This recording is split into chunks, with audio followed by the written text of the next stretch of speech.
আমি সঞ্জয় কর্মকার সঞ্জয়ের সঙ্গে কিছুক্ষণ ইউটিউব চ্যানেলে সকলকে জানাই স্বাগত। আপনারা আমার ভিডিও থাম্বনেল দেখেই বুঝতে পারছেন কাকে নিয়ে প্রতিবেদন করতে চলেছি।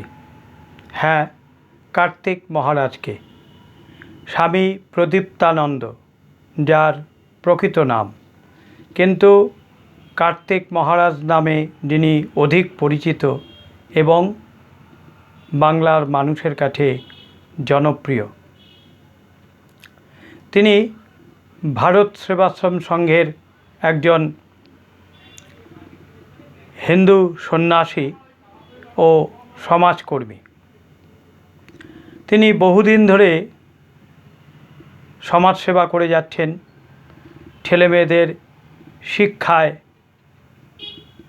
এবং সমাজ গড়তে তিনি তার কাজ নিরলসভাবে চালিয়ে গেছেন। 2025 সালে তাকে পদ্মশ্রী পুরস্কারে ভূষিত করা হয়। তাকে এই পদ্মশ্রী পুরস্কারে অভিনন্দিত ভূষিত করার জন্য একটা রাজনৈতিক বিতর্ক সৃষ্টি হয়েছিল এবং বেশ আলোড়ন পড়েছিল যে ভারত সরকার তাকে পদ্মশ্রী পুরস্কার দিচ্ছে। বাংলার মানুষের কাছে এ নিয়ে কোনো দ্বিধা বা দ্বন্দ্ব নেই যে তিনি একজন প্রকৃত নিষ্ঠাবান সমাজকর্মী এবং প্রকৃত সন্ন্যাসী। তিনি হিন্দু জাগরণের ক্ষেত্রে যে অভূতপূর্ব পরিশ্রম করেছেন বা অগ্রণী ভূমিকা নিয়েছেন তা বলার অপেক্ষা রাখে না। বিগত সরকার অর্থাৎ তৃণমূল সরকার তাকে যথেষ্ট বিড়ম্বনায় ফেলেছে বিভিন্নভাবে। তিনি বর্তমান মুখ্যমন্ত্রী শুভেন্দু অধিকারীর ঘনিষ্ঠ ছিলেন। তিনি বিজেপি রাজনৈতিক দলের ঘনিষ্ঠ ছিলেন। সেই জন্যে তৃণমূলের তিনি ছিলেন চোখের বালি। তাকে নানাভাবে আটকানোর জন্য যথেষ্ট কাঠখড় পুড়িয়েছে তৃণমূল, কিন্তু তাতে লাভ কিছু হয়নি। তার বিরুদ্ধে মহিলা নির্যাতনের অভিযোগ এনেছে, ধর্ষণের অভিযোগ এনেছে, তার বিরুদ্ধে মিথ্যা মামলা দিয়েছে, মিথ্যা কেস দিয়েছে। মহারাজকে হাইকোর্টে গিয়ে রক্ষা কবচ নিতে হয়েছে, হাইকোর্টে তাকে মামলা লড়তে হয়েছে। এই যথেষ্ট দুঃখের, একজন মহারাজের পক্ষে যথেষ্ট দুঃখের এবং কষ্টের, কিন্তু তাকে সেটা করতে হয়েছে কারণ সরকার তার বিরুদ্ধে নানাভাবে মিথ্যা মামলায় ফাঁসিয়ে তার বিরুদ্ধে পদক্ষেপ গ্রহণ করেছে। ফলে তাকে সেইভাবেই তাকে মুক্ত হওয়ার জন্য, অর্থাৎ আইনি জটিলতা থেকে মুক্ত হওয়ার জন্য তাকে দীর্ঘদিন সেই কাজ করে যেতে হয়েছে, অর্থাৎ আইনি লড়াই চালিয়ে যেতে হয়েছে। কিন্তু তাতেও তিনি পিছপা হননি, দমেননি, থামেননি। হিন্দু জাগরণে তিনি এক অনন্য ভূমিকা নিয়েছেন।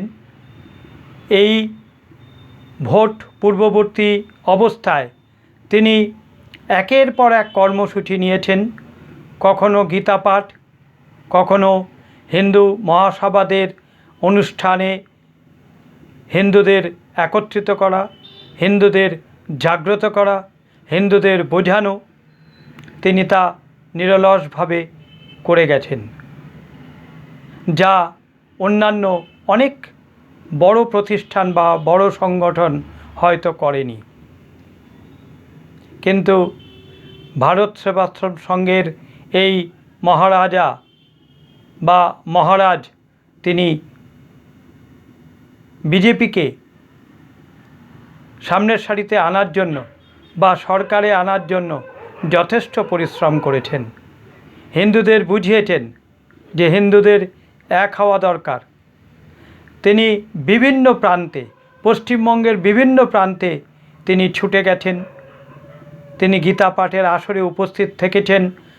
লক্ষাধিক মানুষের একত্রে গীতা পাঠের আয়োজন করেছেন। ফলে তার ভূমিকা অনস্বীকার্য। আজকে হিন্দুদের যে একত্রিত হওয়া এবং একজোটে বিজেপিকে ভোট দেওয়া, তার একটা অবদান অল্প হলেও তিনি রেখেছেন। অবশ্যই বলবো যে অন্যান্য সাধু সন্ন্যাসীরা নিশ্চয়ই করেছেন, বিভিন্নভাবে তারা হিন্দুদের একত্রিত করেছেন, হিন্দুদের জাগ্রত করেছেন। এই জাগরণ না হলে হয়তো বিজেপির পক্ষে এই আশানুরূপ ফল করা বা অভূতপূর্ব ফল করা সম্ভব হতো না। যেসব সাধু সন্ন্যাসী এই কাজে ব্রতী হয়েছেন বা অনন্য ভূমিকা গ্রহণ করেছেন, তাদের জানাই শতকোটি প্রণাম। তার কারণ আমিও তো একজন হিন্দু। হিন্দুদের চিরকালই পিছনের সারিতে রেখেছে বিভিন্ন রাজনৈতিক দল, বিশেষ করে পশ্চিমবঙ্গে। তাদের ধারণা ছিল যে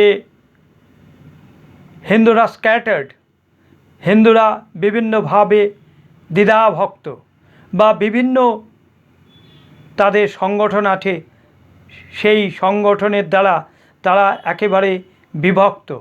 তারা কোনোদিনও একত্রিত হতে পারবে না বা একত্রিত হবে না। একদিকে শৈব, একদিকে শাক্ত, একদিকে বৈষ্ণব, একদিকে ইস্কন, একদিকে রামকৃষ্ণ মিশন, একদিকে ভারত সেবাশ্রম সংঘ, নানাবিধ সংগঠন মিশনের দ্বারা বিভক্ত হয়তো ছিল হিন্দুরা। তার মধ্যে কেউ অস্পৃশ্য, কেউ অচ্ছুত, কেউ উপজাতি, কেউ তফসিলি, নানানভাবে বিভক্ত। কিন্তু তারপরে ধীরে ধীরে মানুষ এটা বুঝতে পেরেছে যে আমরা সবাই হিন্দু। দিনের শেষে at the end of the day আমরা সবাই হিন্দু। বৈষ্ণব হিন্দু, শাক্ত হিন্দু, কালীভক্ত হিন্দু, শৈব হিন্দু, সবাই হিন্দু। আমাদের একত্রিত না হলে আমাদের এই পশ্চিমবঙ্গকে ধরে রাখা হয়তো খুব কঠিন ও দুরূহ হয়ে পড়বে। সেই কাজটা অনেকটাই সহজ হলো এবারের বিজেপি গভর্নমেন্ট আসাতে। বামপন্থী দলেরা তারা ভেবেছিল যে নাস্তিকদের নিয়ে, যারা ঈশ্বরে বিশ্বাস করে না, নাস্তিকদের নিয়ে এবং সংখ্যালঘু সম্প্রদায় নিয়ে তারা হয়তো একটা বাজিমাত করে ফেলবে বা সরকার গড়ে ফেলবে। তা হয়নি, তা সম্ভব হবে না বলেই আমার বিশ্বাস, এবং তাদের সেই প্রচেষ্টা বিফলে গেছে। তবে কার্তিক মহারাজকে আমি অবশ্যই বলবো, তিনি মহারাজদের মহারাজ। যেমন বামপন্থীরা জ্যোতি বসুকে বলতেন leader of the leaders of the leader, নেতাদের নেতা। তাকে নেতাদের নেতা বলতো জ্যোতি বসুকে, লিডার অফ দ্য লিডার্স। তেমনি আমি কার্তিক মহারাজকে আমার ভাষায়, আমার ধারণায়, আমার চিন্তায় তিনি মহারাজদের মহারাজ। তাই বলবো, মহারাজ তোমাকে প্রণাম। তুমি যথেষ্ট গুরুদায়িত্ব নিয়েছ এবারের এই নির্বাচনে, যার সুফল পেল বাঙালি হিন্দুরা। এই ভোটে বাঙালি হিন্দুরা এবার যথেষ্ট আশ্বস্ত হয়েছে। অনেক জ্যোতিষীরা এবার অবশ্য বলেছিল যে মমতা ব্যানার্জি এবারে মুখ্যমন্ত্রী হতে পারবে না। বিভিন্ন ইউটিউব চ্যানেলে, বিভিন্ন প্রতিবেদনে বিভিন্ন জ্যোতিষীর ভবিষ্যৎবাণী শুনেছি। তারা বলেছেন এবারে মমতা ব্যানার্জি আর মুখ্যমন্ত্রী হতে পারবেন না। কে হবে সেটা প্রশ্ন নয়, কিন্তু মমতা ব্যানার্জি মুখ্যমন্ত্রী হতে পারবেন না। তাদের সেই ভবিষ্যৎবাণী ফলেছে, তাদের সেই ভবিষ্যৎবাণী মিলেছে। যেসব জ্যোতিষী তাদের সেই ভবিষ্যৎবাণী করে মিলিয়ে দিয়েছেন, তাদেরকেও জানাই অসংখ্য ধন্যবাদ, কর্নিশ এবং প্রণাম যে আপনাদের জ্যোতিষচর্চা অবশ্যই ঠিকভাবে প্রতিফলিত হয়েছে। এবং এটাও জানা যাচ্ছে যে বর্তমান জ্যোতিষীরা বলছে যে মাননীয় শুভেন্দু অধিকারী হয়তো অনেক দিন মুখ্যমন্ত্রী হিসেবে বাংলায় থাকবেন। তিনি অনেক দিন বাংলায় মুখ্যমন্ত্রী হিসেবে থাকবেন কি থাকবেন না সেটা সময় বলবে, সেটা ভবিষ্যৎ বলবে, এখনই বলার সময় সেটা আসেনি। তবুও জ্যোতিষীরা তারা তাদের মতন ভবিষ্যৎবাণী করেন, তারা তাদের মতন ভবিষ্যৎবাণী করেছেন। এ নিয়ে কোনো বিতর্ক বা কোনো রকম অন্য কথা বলার অবকাশ নেই। তবে কার্তিক মহারাজকে জানাই আবার আমার অন্তরের শতকোটি প্রণাম।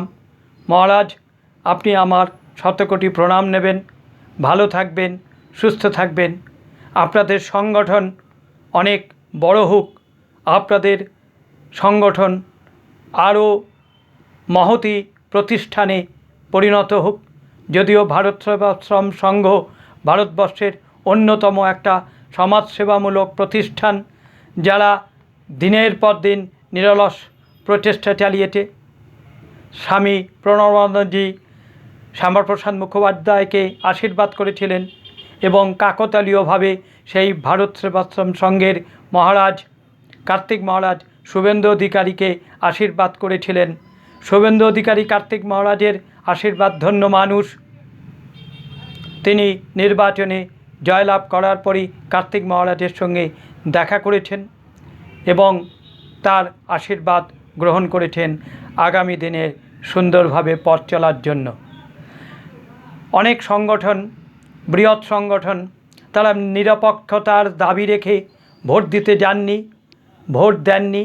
তারা কেন ভোট দেন না জানি না। তবে এই হিন্দুত্বের এই সংকটের সময়, হিন্দুদের এই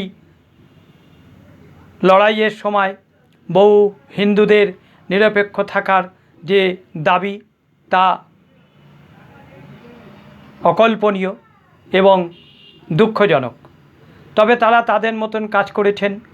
নিরপেক্ষতা সবসময় যে সঠিক কাজ তার নয়। নিরপেক্ষতা বা নীরবতা অনেক সময় অন্যায়কে সমর্থন করে। নীরবতা সম্মতির লক্ষণ।